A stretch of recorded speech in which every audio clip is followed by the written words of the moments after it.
Good morning, everyone. My name is Vanessa Kishkarian. My family is ethnically Armenian, and my great-grandparents left Armenia in 1915 for Cuba and Argentina, respectively. My grandparents eventually immigrated to the United States, where my parents grew up and eventually met. I was born in West New York, New Jersey, and moved to North Carolina when I was 11 years old. I reside in High Point, North Carolina, with my wife, Coral Kaplan, who works as a sign language interpreter, and our 4 children, who we have raised here. I am a first-generation college student and the only one of my siblings to graduate from college. My goal after high school was college, though I didn't really know what I wanted to do as a career post-college. Prior to enrolling in my current course of studies, I attended both Guilford Technical Community College and the University of North Carolina, Greensboro. When I learned of the Computer Integrated Machining program here at Guilford Technical Community College, I came to tour the campus and was instantly drawn to it. I remember watching my grandfather and my dad working on embroidery machines and developing their craft. Eventually, they were able to establish their own business. The machines I saw in the shop here brought a sense of nostalgia and pride in my heritage. I enrolled in the program and I haven't looked back. I have been a student in this program since August of 2019. I have learned so much and benefited from the technology available here to me as a student and from the supportive and knowledgeable instructors in my program. I am truly grateful for the opportunity that I have had as a student here and look forward to graduating in May and starting my career.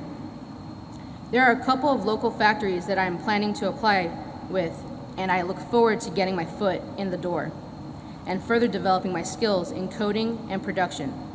Eventually, I hope to save and be able to buy some machines of my own and start my own business with my wife. And now for the main event. It is my honor today to introduce our guests on behalf of Guilford Technical Community College and our greater Triad community. Vice President Harris is the child of immigrant parents who encouraged her to pursue education and follow her dream in order to impact her community and world in positive ways. Vice President Harris attended law school and then entered into serving her community as the District Attorney of San Francisco, the Attorney General of California, and a U.S. Senator representing the state of California. And then she made history when she was elected the Vice President of the United States. During her time in office, Vice President Harris has been working alongside President Biden to accomplish many things, including rolling out vaccines to get millions of Americans vaccinated and defeating the COVID-19 virus, getting stimulus checks delivered to millions of Americans in need, and by supporting women and small businesses and American workers who have been impacted and struggled as a result of the pandemic. Currently, Vice President Harris and President Joe Biden are working to pass the American Jobs Plan, which will support American infrastructure and the economy, providing jobs and financial stability to workers across our nation. The American Jobs Plan would specifically help students like myself from schools like GTCC. I'm excited to hear what the Vice President has to share with us today, so it is my honor to present to you Vice President Kamala Harris.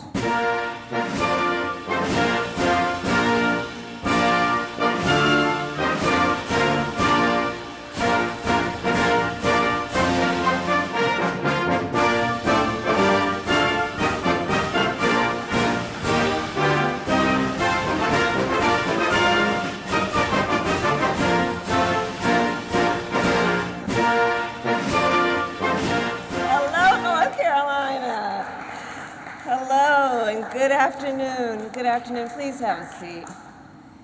Good afternoon. It is so wonderful to be back in North Carolina, and I just want to thank you, everyone. Vanessa, your story is extraordinary, and thank you for all you have accomplished. You are truly a role model for so many. And Dr. Anthony Clark, I want to thank you for the warm welcome. It is truly an honor to be with North Carolina's own EPA Administrator, Michael Regan, with my longstanding friend, Governor Roy Cooper, and with Congresswoman Kathy Manning. You know, on January 20th, just hours after President Joe Biden and I took the oath of office, I stood in front of the Lincoln Memorial that evening, and I talked about what I call American aspiration. I talked about how in America, we not only dream, we do. We not only see what has been, we see what can be. We shoot for the moon, and then we plant our flag on it. And now we are already 90 days into our administration. And folks, we have seen American aspiration at work. We set a goal to get 100 million shots in arms in 100 days. And through the innovation of scientists, the hard work of manufacturers, and the determination of the American people, we will soon pass 200 million. We made a commitment to get checks directly to the American people. And to date, 159 million have been sent out, and more jobs have been created in the first 2 months of our administration than in the first 2 months of any other White House in history.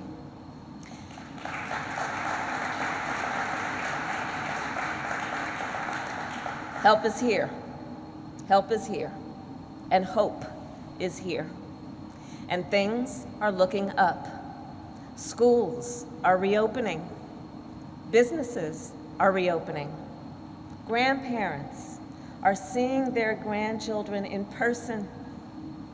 We are delivering real relief. And the American people are now able to breathe easier and sleep better. And we are not done. The President and I are ready to keep going. And we are not going to take it slow. And we are not going to take it one step at a time. Nope. We are going to take a giant leap into the future.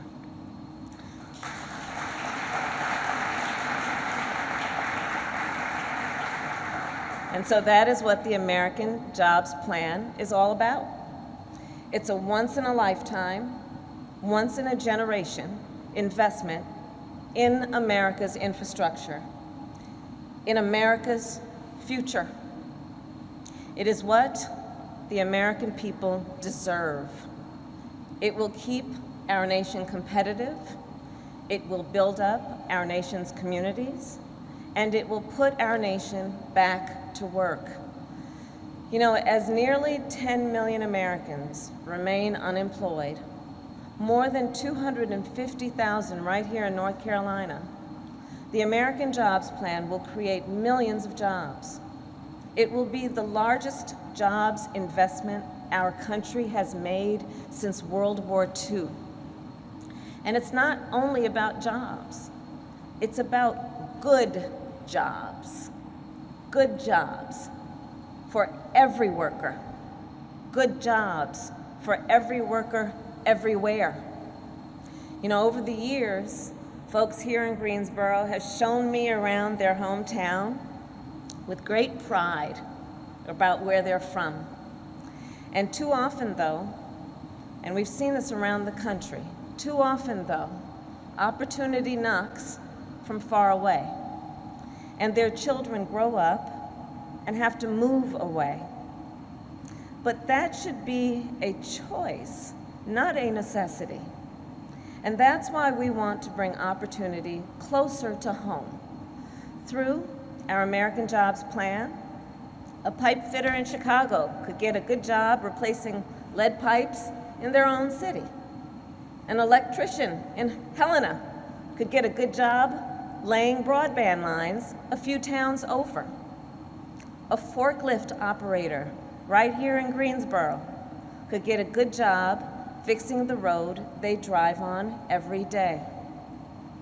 Now, the phrase good job is one you've probably heard a lot about, but I want to break down what I mean when I talk about a good job. In the 21st century, in America, I believe you should not have to work more than one job to be able to pay your bills and feed your family.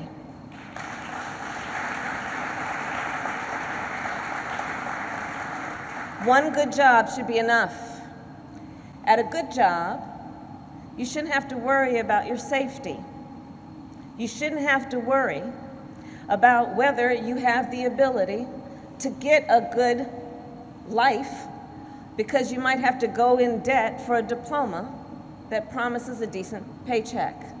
It's pretty simple. A good job allows people the freedom to build the life you want, to reach as high as you want, to aspire. That's what a good job does. And good jobs are what the President and I will create with the American Jobs Plan. We will draw on the skills that millions of workers in our country already have. Just look at what's happening here. The skills of pipe fitters and electricians and welders, construction workers and factory workers and transit workers, and care workers too. And if you don't have those skills, or if you want to learn other skills, we intend to help you get them.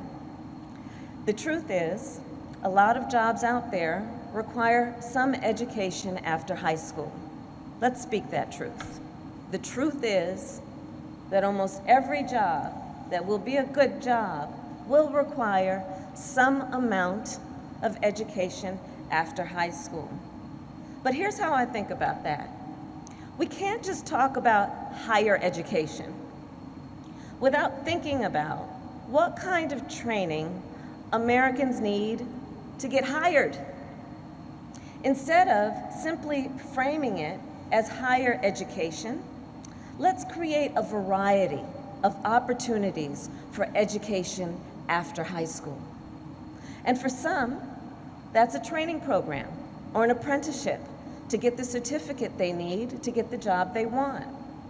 For some, that's a technical college, just like this one. And for others, it's a four-year college degree. There isn't only one path to success. A majority of the jobs we will create through the American Jobs Plan will require at most 6 months of training after high school. And we're going to invest in workforce development in a big way. We're also going to create as many as 2 million new registered apprenticeship slots. And we're going to make sure that these opportunities are equally available to women as well as men.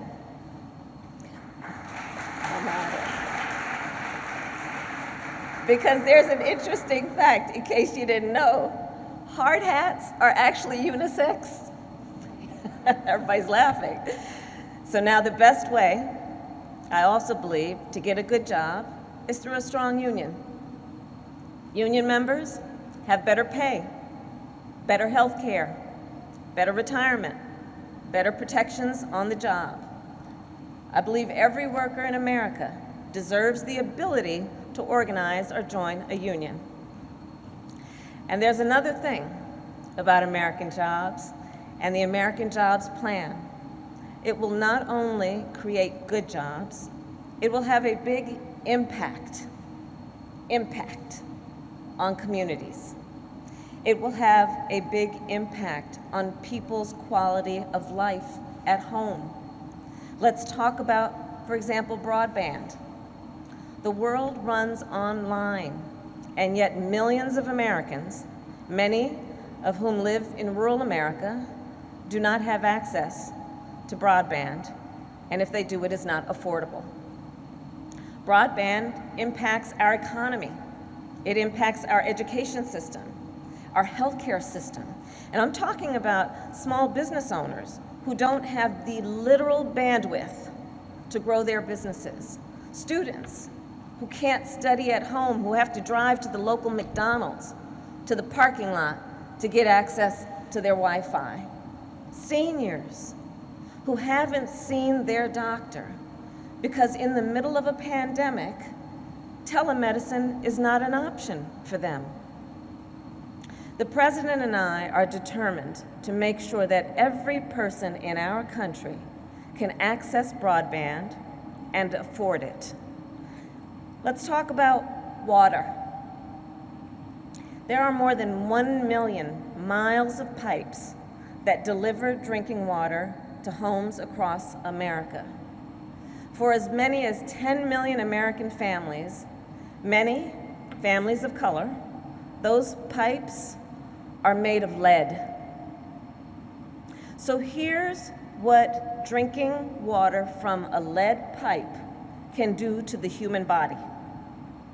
For adults, it can increase your blood pressure and decrease kidney function. For children, it stunts growth and can cause damage to the brain. In fact, the Centers for Disease Control, they're quite clear when they say lead exposure harms our children. That is why we are going to replace every lead service line in our country and invest in our country's water infrastructure.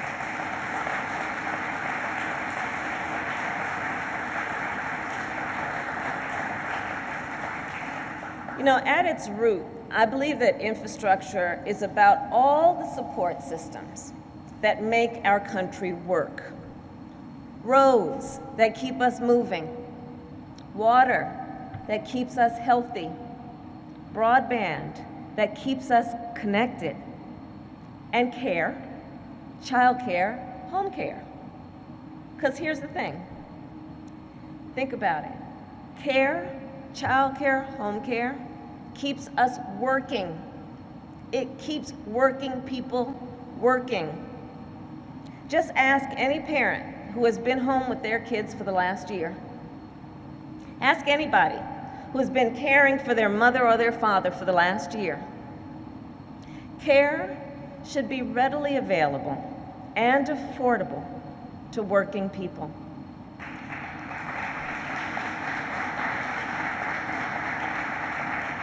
And caregivers should be paid fairly and treated with dignity and respect.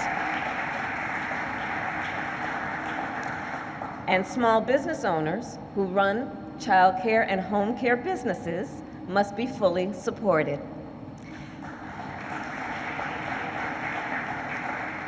Care infrastructure is a basic foundational support system for our nation. It is part of the infrastructure that allows us to be productive, to do the work that we must do, to be functional as a society. And I believe it is past time we invest in it. And here is the bottom line. This plan, the American Jobs Plan, is not just about fixing what has been. It is about building what can be.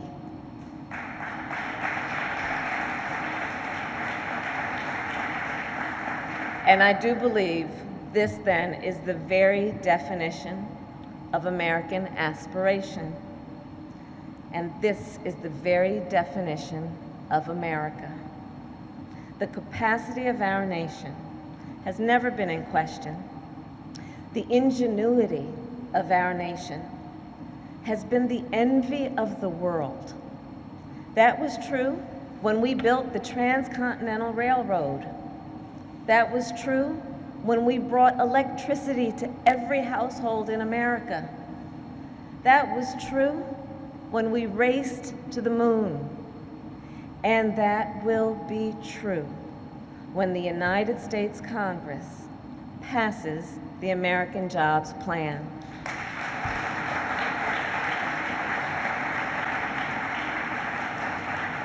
In North Carolina, the President and I are determined to get this done. And like you, like Americans everywhere, we are not afraid of the hard work it will take.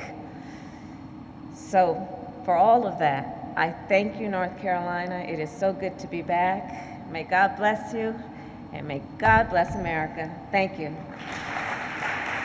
Thank you. Thank you. Thank you.